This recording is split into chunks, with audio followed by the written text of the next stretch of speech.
I Oh, don't good. think we're going to get to do our little test unless you.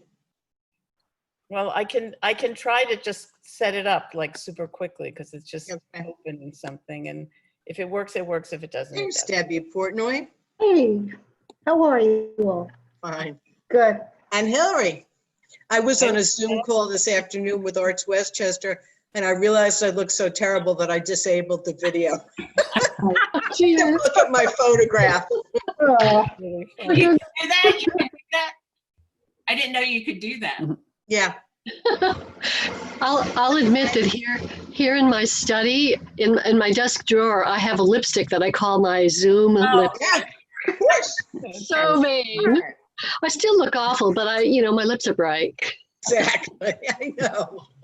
I completely don't know or care anymore what I look like. You know, it's just, Oh, that's good. Well, generally speaking. Yeah. I try not to look in the mirror too much. Mm. Exactly. Okay. Hi, Um, Karen. Now I need to just. Okay, let's go. So Barbara Herzfeld has generously offered to host tonight's studio visit. And I think you'll all be pleased at what you get to see. Well, thank you. And Barbara, you can take it. Okay. I'm gonna, and it's easiest if all the participants switch to speaker view, because then they can really see what she's doing. Yeah, that would be great. Okay, well, welcome everybody to my studio, which is in my home. So I didn't get separated from my studio, which is And Linda nice. keeps waving her hands. I didn't get separated from my studio, but it's a small studio. I'm sure people who have separate studios, they probably have a much bigger space, but that's fine. And I have access to everything that I need here. And I moved to Peekskill about a year ago from Manhattan. And tonight I'm going to talk about the two bodies of work that I've done over the past number of years. I've been painting kind of seriously for maybe like 10 years. And although the experience I'm going to tell you about was about 20 years ago, when I took a class at the Cooper Union, a watercolor class with Patricia Cronin, who has since become incredibly famous, but at the time was just another struggling artist in New York, I guess, teaching a class. And she showed us, I'm going to show you just one JPEG of a bunch of her watercolors. At the time, this was like 1996, 98, somewhere in there, she was doing these erotic watercolors of her girlfriend and herself. And I'm going to see if I can pull them up so you can get an idea of what they looked like. Oh, it looks like it's going to work. This is going to be exciting. Whoops, maybe. Uh-oh. There you go. You can see them? Great. Okay, wonderful. So I was really wowed by these. I mean, obviously for the erotic reason, they're just incredibly sexy paintings, but they're beautifully done. And also what I loved about them was that she took this medium, which is watercolor, which is typically people use to do these sort of dreamy, beautiful paintings, and very, very, as one critic said at the time, that she turns the medium of watercolor on its ear. She subverts it by painting these particular paintings of her and her girlfriend. And I loved them because she was challenging the idea of how you use watercolor and being very explicit about it. And I loved the idea of the contrast of this material, which I had always known as being very gentle and very dreamy. And instead she was doing these very much in your face kind of erotic paintings. And I love that the confrontational aspect of it, because it seemed to go against the idea of watercolor. And so I was really inspired by those, and it was a really great class. And anyway, so I just wanted you to see that. And at the end of the class, she asked everybody, you know, where do you think you want to go with watercolor? And I was so taken with those. I said I wanted to do something that was more unexpected with watercolor. I wanted to go against the idea of the medium and the feeling for the medium. And I wanted to do something aggressive and possibly something sexual. And so the room got really quiet. So I thought, oh, maybe I'm onto something here. But anyway, so at the time, so I went to look for a good subject. And I've always been kind of a large person. I was a little bit shamed of that, but I also had empathy for big people. And I really love the idea of drawing big people and painting big people. I like using my hands and my body to create these big curves and things. And so I knew I wanted to paint big people. And most of the drawing studios that I had gone to, people were sort of average size, or they were very slim or thin or something. So I knew I wasn't going to find my model there. And so I Googled big people, and of all things, I found fatty porn, which I thought was really bizarre. But I went on it, and the people were enormous. And there was like a kind of a grotesqueness about it, and it was aggressive, but there was something about it that was kind of intriguing. And I was just reading a review of Kiki Smith. Well, not a review, but an interview with her. And she said that her parents always told her to, to follow her intuition. And she said, you know, there were times when I was painting and drawing things that I thought, why am I painting and drawing these things? It's just so embarrassing. But she said, but I just had to do it because it was just, you know, my gut reaction was that it interested me in some way. And that's kind of how I felt about it. And so I did a bunch of drawings at that time from this porn site, this fatty porn site. But also at that time, my husband and I were about to adopt our daughter from China. And so because I was an older parent, I wasn't going to be getting an infant who would be somewhat oblivious of her environment in a specific kind of way. I knew I would have a very curious toddler in my house. And I thought, I cannot be doing these drawings and paintings with a toddler in my house.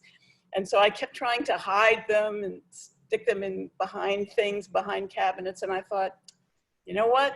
They're gonna be found. It's just gonna come out. So I didn't know what to do, so I just tore them up. And then, and threw them away. And then I was a single mom for about like 10 years. And then, yeah, I did a lot of artwork with my daughter, but I didn't really do my own artwork. And when I went back to doing my own artwork, I again wanted to work with big people. And so I Googled big people again. And this time sumo wrestlers came up. And I thought, well, that's a little bit more benign. And they're big, they're naked. So, you know, let me give it a try. And so I started painting them and drawing them. And also I had taken some classes in Chinese brush painting. So there was like an Asian kind of feeling to the first paintings. I think it was an Asian kind of feeling to the first paintings, but you can be the judge of that. And anyway, so now I'm gonna, the other thing, before I leave this laptop and go on my phone, is I wanted to say that I started working with all these photographs of sumos, like clenching each other. And I realized that if you didn't know that they were opponents, you might think that they were lovers, or they were embracing each other. And if you saw their faces and you saw like the fierceness of their grimace, that you might also think that it was an expression of passion. And so I kind of was really interested in the idea of the aggression versus the passion, and the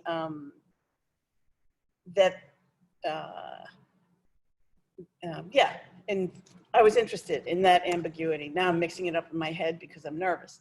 But that was what really interested me, and I decided to push that more in the paintings, this idea of the ambiguity, I guess, is a good way to put it. Do you want to share that JPEG before? Oh yeah, thanks, Robin.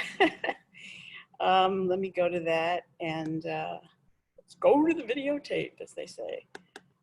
So if you, I don't know how, I guess you need a bigger kind of a camera or whatever to see them. But I love the way these guys were entangled with each other and the way they enfold each other. And yes, they are opponents, but they could also, to me, they could have also been lovers. And the seriousness and the intent in the face seemed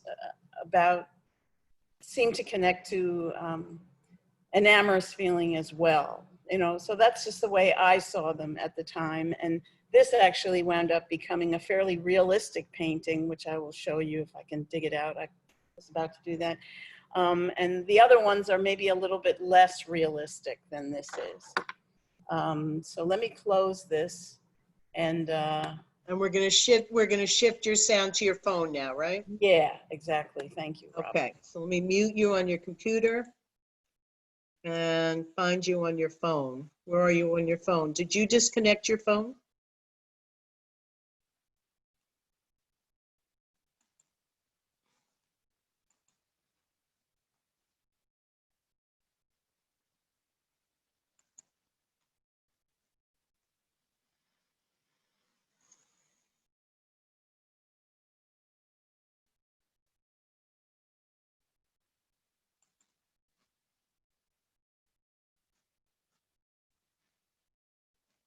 Okay.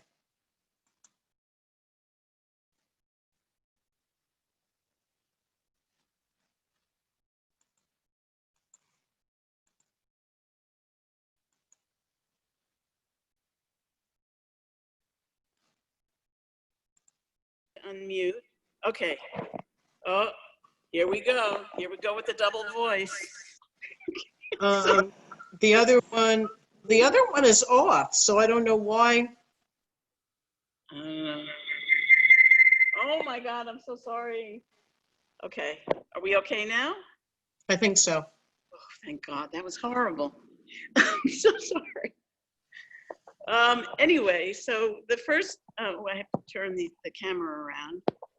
Come on. Whoops. Okay. Oh God, it's so tiny. I can't make my picture bigger, like switch them, can I? I guess I can.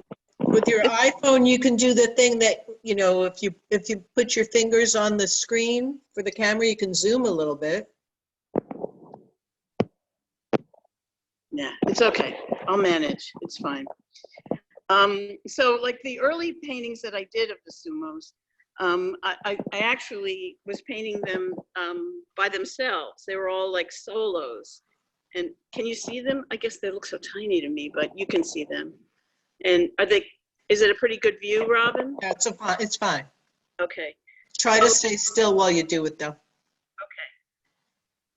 So I was painting the sumos by themselves and trying to keep this kind of an Asian kind of feeling, but I don't know whether that's just something that I'm imagining and what my orientation was. But these are some of them. I actually, over here, at a certain point, I just started painting boxers, like old time boxers and stuff like that. But that was just an aside. And then I started doing these small paintings that on brown paper. And I noticed that when I had the sumos, this is probably the original position that they were in. But then I noticed that if I turned them, then the meaning of the painting changed, and the one who was dominant in the picture changes. And that kind of fascinated me, and I kind of worked with that as I went along. And I started calling them sumos that float because I could put them up in the air and turn them. And this one is the only large one that's a single sumo, and to me, he just feels like he's floating. He doesn't have any real weight to him other than the visual weight. And around this time, I started adding white to my watercolor. And when I did that, I felt like I got form for the first time, and it gave the sumos more weight and so forth. So I kept the white in using the white with the watercolor. And I liked the effect of that. This is a group of paintings that were in my show last summer. at the Carter Burden Gallery. And also for most of them, well, I used to be a textile designer, and when I started doing the big paintings, I was really intimidated by the scale. They're not even really that big, but at the time it felt that way.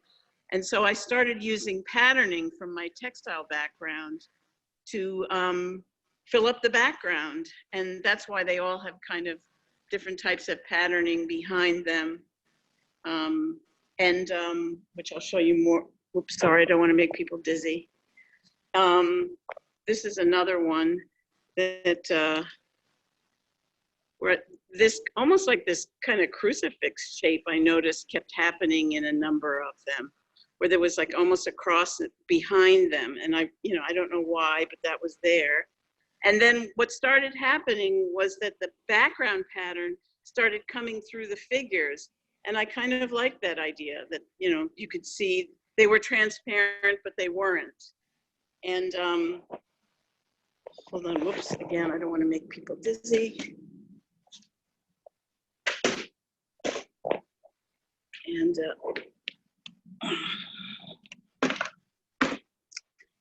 this is another one that was on the postcard for my show. And I remember when I did the background for this, I would paint a whole bunch of backgrounds and then find photographs that I liked and then start to pair the photographs with the backgrounds.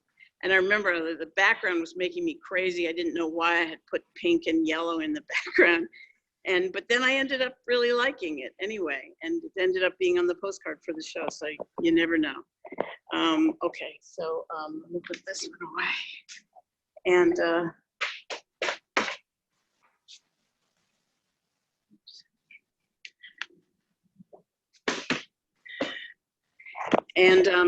then this one was kind of like, I did this painting, and then it was right after my father passed away like a few years ago, and I realized after I had painted it, my father was kind of this enigmatic character in my life. And I realized that this guy up here was really my father.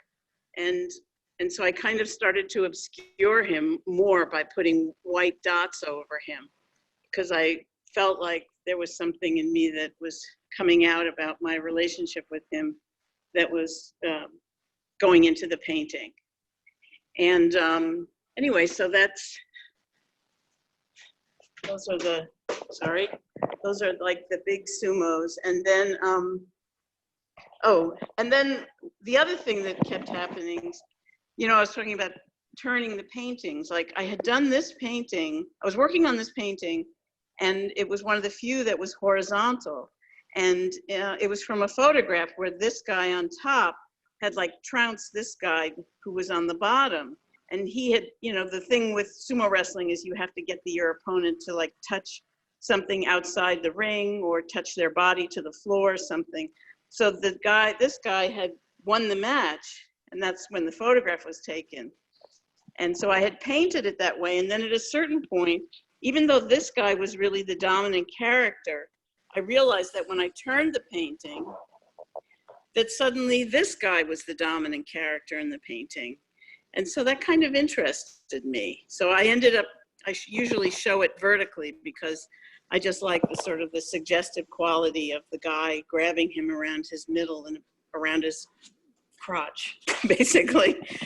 And like, this is the last big sumo watercolor that I did, which was kind of, it was kind of a very interesting one to me because all this unconscious stuff came out. At the time I had just done, it was after Halloween, and my older students had made mummy puppets. And so like, without really thinking about it, I gave this guy a mummy kind of face. And then I realized also that there was a suggestion of this guy being, there must have been something there that made me think about tiger stripes. And I ended up painting his whole shoulder like he was a tiger. And then I realized that when I was a kid, I had seen this science fiction movie that scared the crap out of me. And it was about a woman who's like, she gets really angry and she ends up turning into this sort of monster gorilla.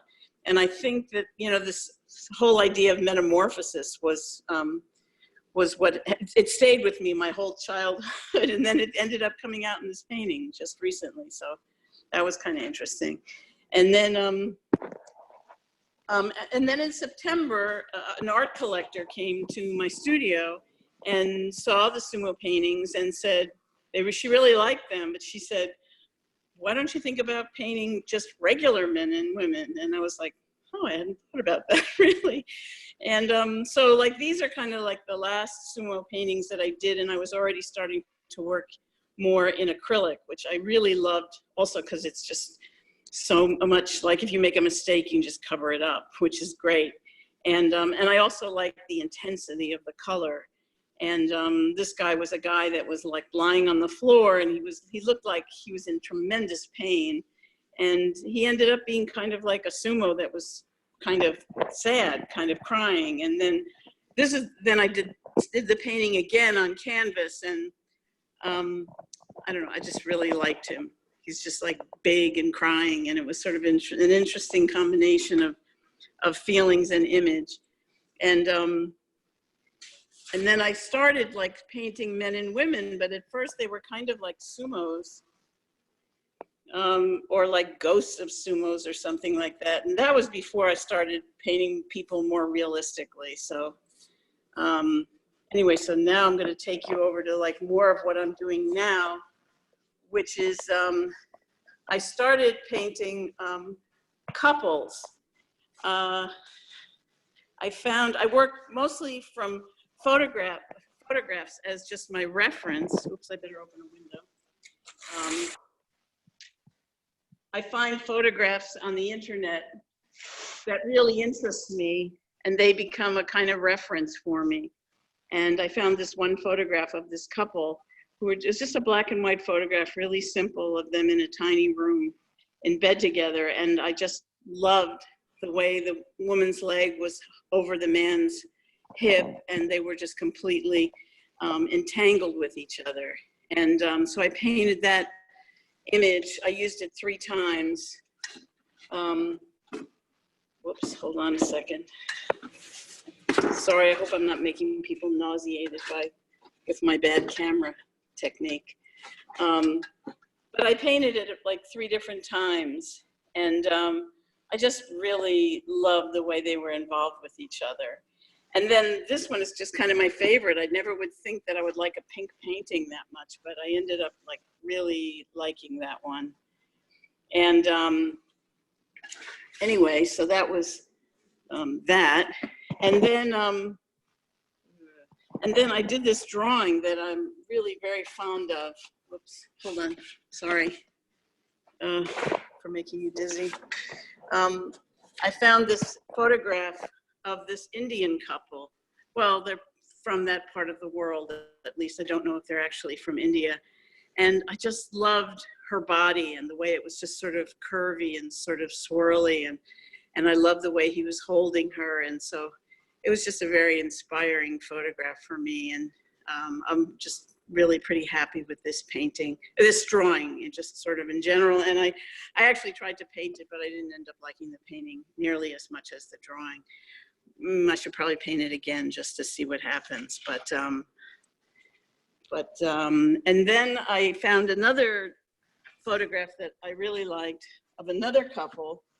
And again, a couple that were in an embrace. And I just loved the way they were tangled together. And this friend of mine sent to me at the time these Diebenkorn nudes.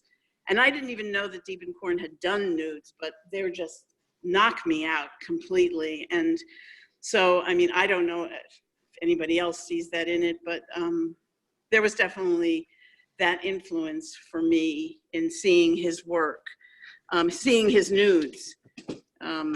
I love Diebenkorn. I was just going to ask you whether you like Diebenkorn. I see it. You see Wonderful. it? Oh my God, that's so lovely of you to say that. I so No, I'm not being lovely. I'm honest. This is great work. Thank you very much. I mean, okay, it's just, I'm glad to hear it. And so I did that one, and then, sorry. Oops.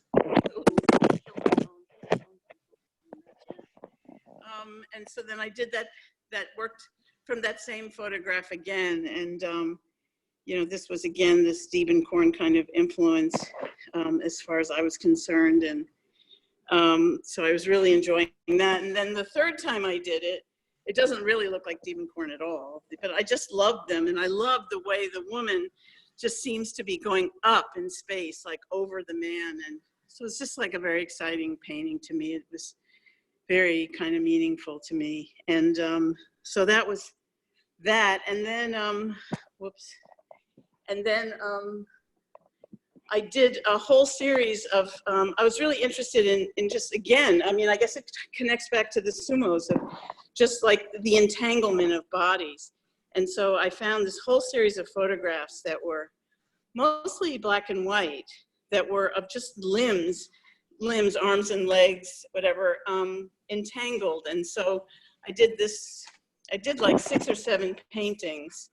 Whoops, they're falling. Well, anyway, so, and I just like the entangled bodies and the shapes and stuff like that. So I did those, and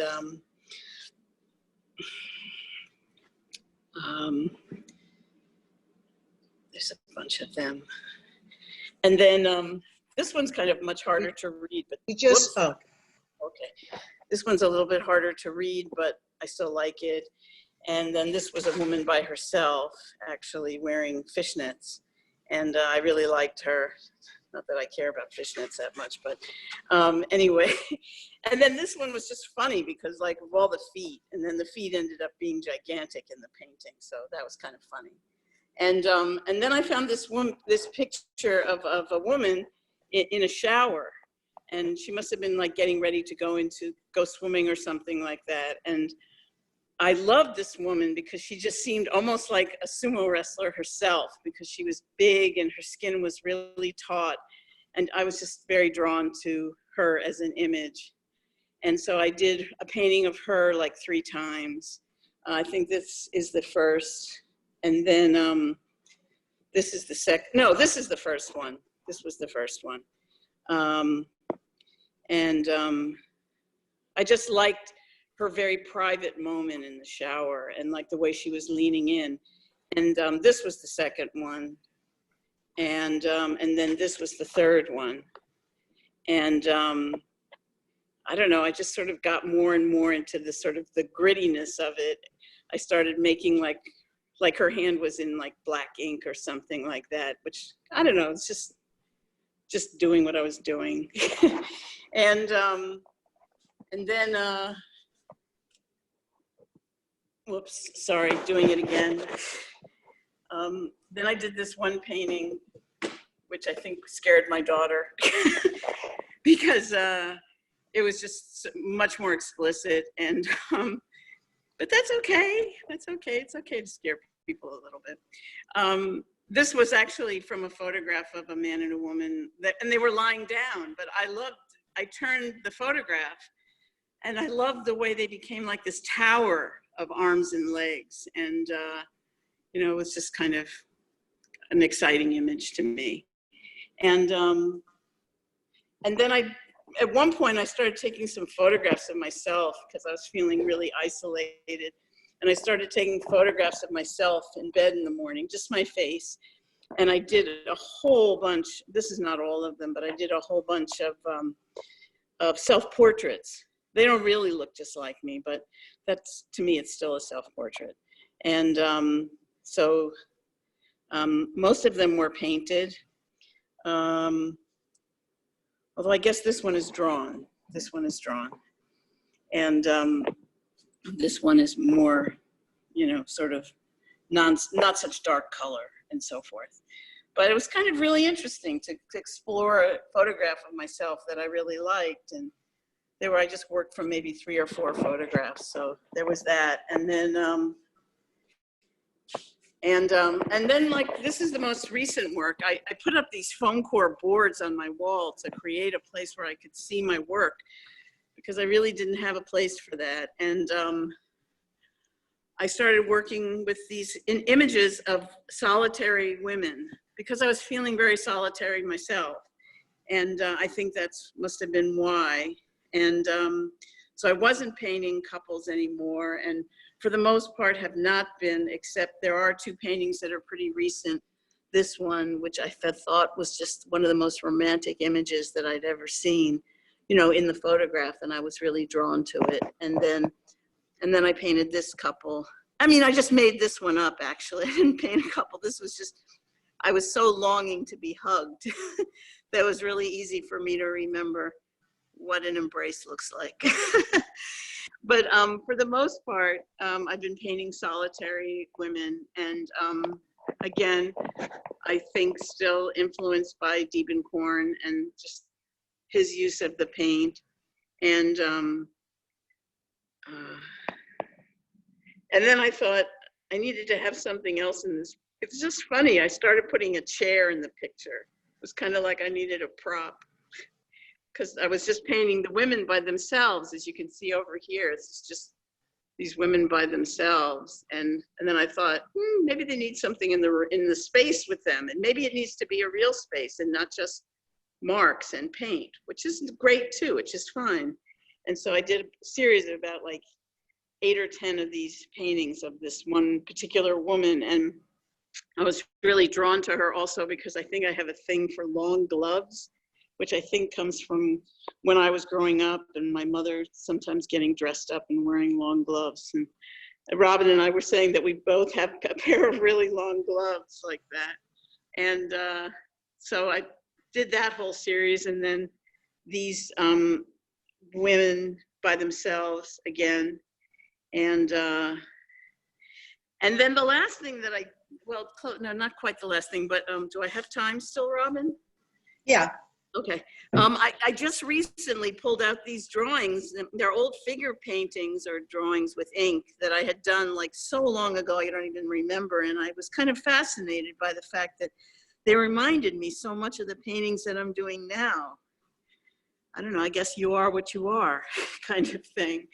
And then I was saying to Robin the other night when we were talking, I asked her if she remembered Laura Nero, and it's kind of like, you know, a lot of us in this alliance probably remember her because we're of a similar age range. And I said, whatever happened to Laura Nero? And then I started digging up photographs of her. And then, I mean, these don't really look like her at all. In fact, in some ways, somebody said they kind of looked like Day of the Dead.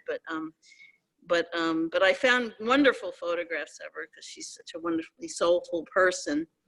And so I did a bunch of paintings based on those photographs.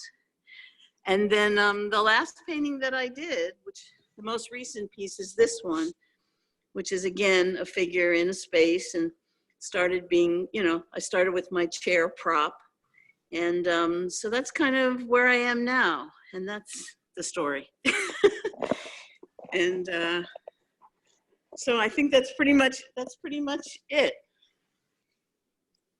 Okay, why don't we open it up to questions then, or comments? Let me unmute everyone. So when I was in art school, which is, I think I'm a little bit older than you, Barbara. Well, I'm 68. I don't know. I'm a little older than you. Okay. We had this mind-boggling teacher who did watercolor, and he was Dutch. And it was this very vibrant, rich stuff, and he used pattern tremendously. And it was really? a tremendous influence. But I do also want to say, whether it's because it's figurative or whether it's abstracted figurative, I am just really responding to your work. Oh, thank you so much. I can't see, now I can't see who the people are because I only can see like 4 squares on my phone. Switch to gallery view, but then they'll all be tiny. Well, at least Go back to your computer. Is that okay if I go back to my computer? Do you mind Sure. waiting like a You have minute? to sign back in. All right, thank you. That's okay. I'll be as fast as possible. Let me close the phone. I'm going to close the phone. Okay.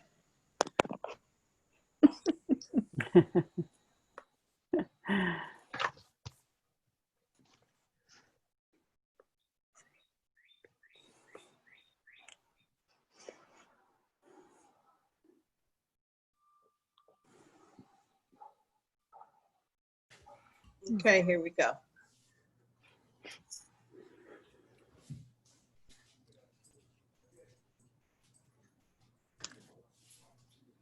I love that we're all solitary women here waiting for her to come back. Barbara, you need to add your video. She's back, but she's not on video yet. Oh,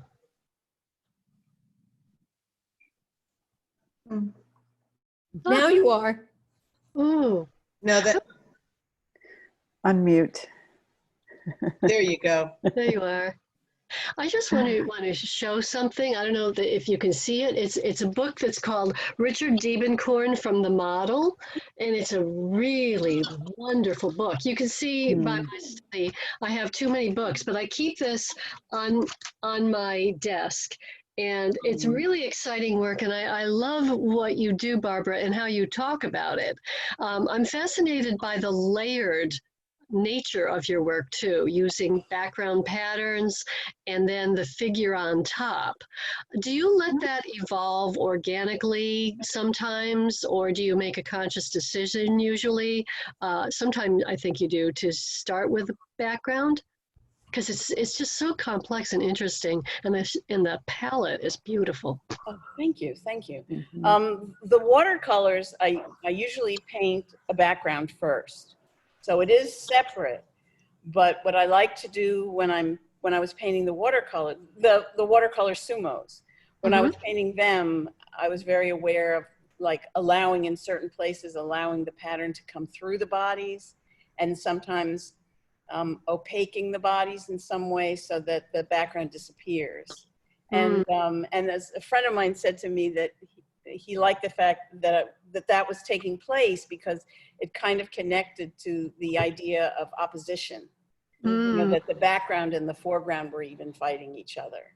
And interesting. So it is very deliberate in that sense, that I paint these big grounds, and then I have a bunch of them in my drawers, and when I would find like a photograph that I'd really like, I'd like think about like which one would work best with the photograph. Oh, exciting. And sometimes it's about placement, and sometimes it's about color and the feeling or whatever. Thank you, Suzanne. Thank you. Is your process of working it looks very quick and gestural, and it looks to me as if you don't labor over each painting. Instead, you pick up and continue the theme in another painting, and you do many multiples. Do you work on a series all at the same time, like going between 12 paintings at a time, or? You know, I've always wanted to be the person that was working on 4 or 5 paintings at the same time, and I'm not. I work on one painting at a time. Wow. I don't know why. It's just like, it's funny, I wasn't trained as a textile designer, and everybody who's trained as a textile designer that I have ever known, they were taught to do like take an image and do it like 4 ways or 5 ways or 6 ways and be working on them all at once. And I was always like, eh. And I don't know, maybe it's my ADD or something like that, but I just do one thing at a time. But I do them, and I try to not labor over them. And sometimes I feel like, why can't I work longer on something? But then I just feel like sometimes you just know when something's done and you're going to screw it up. And so how do you know that? What's Good your question. That's a good question. I find that I'd love to hear what someone else says, please. so I find that I know when I've done it, when I've gone too far. Yeah. Yes. When the ugly sets in. Yes, I know that But the feeling work very has well. a freshness, and if you work back into it for longer, you would lose that freshness. Yeah. I had a painting like the one that I did that I said was this tremendously romantic image. I tried to do it again, and that used to really plague me. Like I would be so involved in a photograph that I was painting that when I went to paint it the second time, it was like the emotion wasn't there anymore, and sometimes the paintings just weren't coming out. And then sometimes recently I find I can do 6 paintings from one photograph, which is actually progress for me, because before I couldn't do that. It always had to be a new picture, new photograph. Yes. Is that me? Joanne, yeah. Joanne. Yeah, because I can't see anybody. I just see whoever's talking. You mentioned in your beginning ones with the sumo wrestlers that they were large. How large are they? Oh, they're only, at one point in my life it was like, wow, they're 18 by 24. Now they're like, oh, they're 18 by 24. So Okay, 18 by 24. Now your other ones, the newer ones, those are small. they're small. Do you Yeah. think that impacts how many you do at one time? Do you think because you're doing they're small, you can do several at one time versus 18 by 24 is pretty large for watercolor? Yeah, well, this is all the figures that I showed you at the second, part of the conversation. Those are pretty much all acrylics. Right. And, yeah, I think I can do them more quickly because they're all Right. like 11 by 15 and stuff like that. They're Yeah, small. I find small, you can work several at one time. 18 by 24, yeah. Yeah. I think no matter what size I was working on, I'd still just be doing one at a time. Okay, It's like okay. the way my focus is. It's nothing But- wrong with it, it's just another way. It's just another way. It's just how I work. So, but I think also I had terrible trouble with my knees for years. And so all my work was done while I was sitting. And so the spatial relationship of me to this piece of paper was always like smaller. And now I've done so much work on my knees that I feel like now I'm like getting more ready in my head to paint bigger and stand, the whole time and stuff, and sit down sometimes, but not have to have the relationship of me to the art be so small. Yeah. Anyway. I was really looking forward to seeing the women in the shower and the new women. I wasn't quite sure if they were new or old, but they're lovely. And Thank you. the composition blows me away. Absolutely. When you showed us at the very beginning, the Patricia Cronin, sorry about that. I noticed the composition right away, and you really took it and did such. Sorry, I'm getting distracted here, but it really great composition. It's just lovely. Thank you. It's really Thank you so much. to see everything. Thank you. I spend a lot of time looking at photographs on the internet, like hours. And I'll like find 10 photographs and then it'll be like, okay, I'm going to use this one. And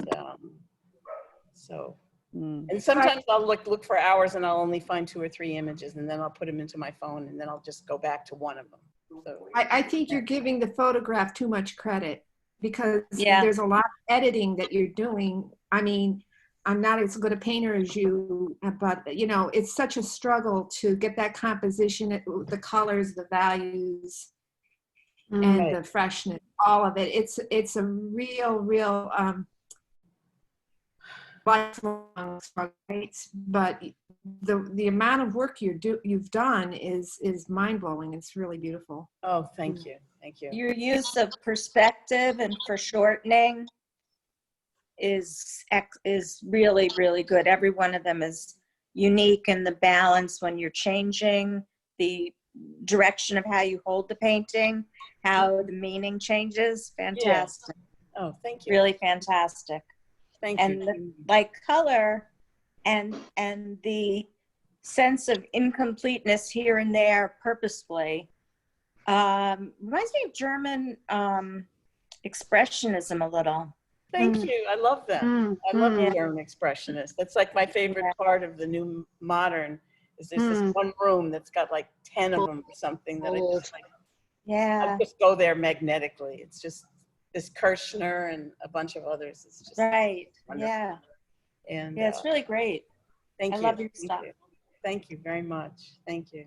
Yeah, it's funny. I'm starting to like let myself see things in the painting that I don't really like sometimes, or it seems like, should I correct that? And then I go, no, just let it be. Just let it, That's another painting. Because the viewer brings their experience to looking at the painting.